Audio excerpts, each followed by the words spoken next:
déjà eu une campagne socialiste au présidentiel où beaucoup de promesses ont été empilées et qui ont été vite oubliées.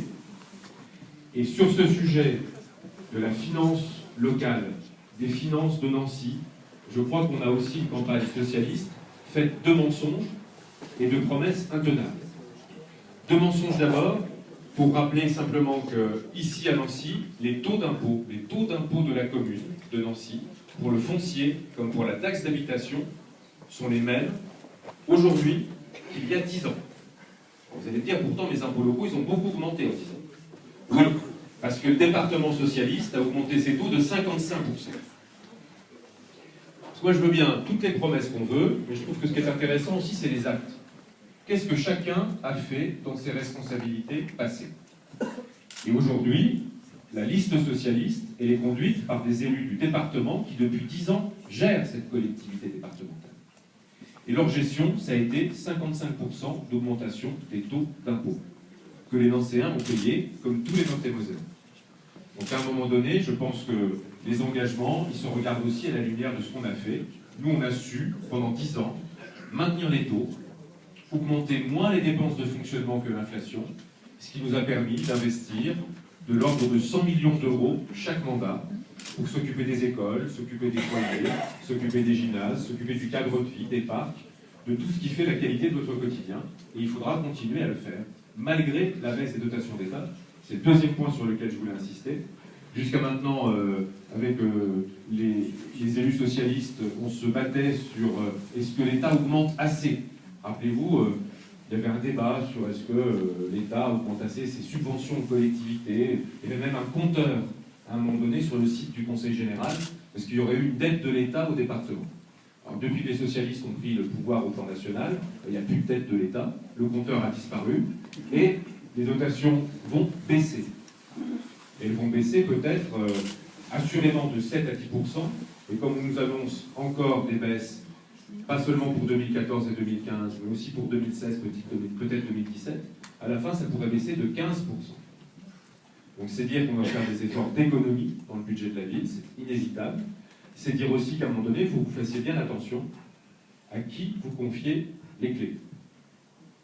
Parce qu'à un moment donné, il faut regarder qui a géré jusqu'à maintenant, comment, dans cette phase difficile. Enfin, troisième engagement, et j'en terminerai par là, on souhaite bien sûr mettre en œuvre notre programme en concertation avec les habitants. On a prévu d'organiser dès le printemps 2014 des états généraux pour Nancy, qui permettront de réunir les habitants, les associations, les entreprises, pour regarder comment, sujet par sujet, thème par thème, grand secteur par grand secteur, de leur point de vue, on doit mettre en œuvre notre programme municipal, qu'est-ce qui est prioritaire, qu'est-ce qui l'est moins, à quel rythme, quand on choisit 2 crèches bilingues, c'est quelle langue, c'est quelle crèche, voilà. Travailler avec les habitants pour qu'ils se sentent acteurs en fait des nouveaux projets et acteurs des transformations de la ville. On y reviendra si vous le souhaitez, mais on souhaitait par exemple proposer aux organisations qui sont dans les quartiers, alors est-ce qu'elles s'appelleront encore des ateliers de quartier, certains vous allez les appeler commissions, d'autres comités, bon, bref, on verra ça. Mais on voulait proposer aux habitants dans les quartiers de pouvoir interpeller le conseil municipal, de pouvoir demander l'inscription d'un sujet, d'une question à l'ordre du jour du conseil municipal, de venir le présenter, qu'il y ait un débat, pourquoi pas un vote, et que le conseil municipal puisse traiter ce type de sujet à partir du moment où l'atelier de quartier l'aura souhaité. Alors, je crois qu'il faut qu'on soit beaucoup plus réactif, c'est le but de la plateforme Nancy en direct, mais aussi beaucoup plus en partage, les habitants, les élus, les services, sur ce qui se passe à Nancy et les projets qu'on a pour transformer la ville. Voilà, je ne voudrais pas être plus long. Je vous remercie d'avoir votre présence nombreuse, parce qu'on est encore dans une période de congé scolaire. Donc, voilà, je trouve qu'une belle salle bien remplie comme ça, c'est un bel encouragement pour continuer cette campagne à fond.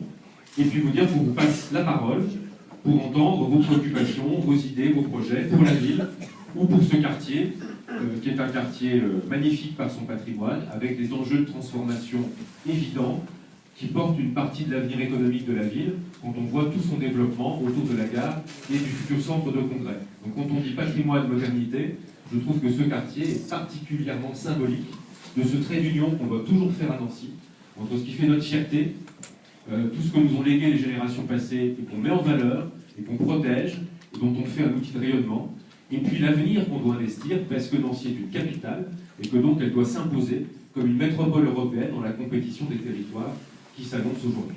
Merci de votre écoute et merci de votre passion pour la